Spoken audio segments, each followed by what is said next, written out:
বল্টুর স্যার একদিন বল্টুকে জিজ্ঞাসা করলো, বল্টু তোমার বাবার নাম কি? তখন বল্টু বলল, স্যার আমার বাবার নাম হলো বাটার রেড গভর্নমেন্ট। তখন স্যার আশ্চর্য হয়ে বললেন, তার মানে? তখন বল্টু বলল, স্যার এটাও বুঝলেন না? বুঝাইতেছি। বাটার মানে মাখন, রেড মানে লাল, গভর্নমেন্ট মানে সরকার, তাহলে আমার বাবার নাম মাখনলাল সরকার। তখন স্যার বললেন, ওহ বুঝলাম, তাহলে তোমার মায়ের নাম কি? তখন বল্টু বলল, স্যার আমার মায়ের নাম হলো স্টার মাইন্ড ওয়াইফ। তখন স্যার বললেন, তার মানে আবার কি? তখন বল্টু বলল, স্যার এটাও বুঝলেন না? দাঁড়ান বুঝাইতেছি।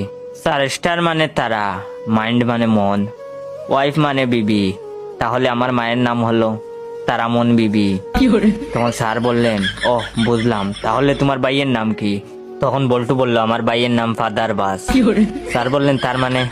তখন বল্টু বলল, স্যার এটাও বুঝলেন না?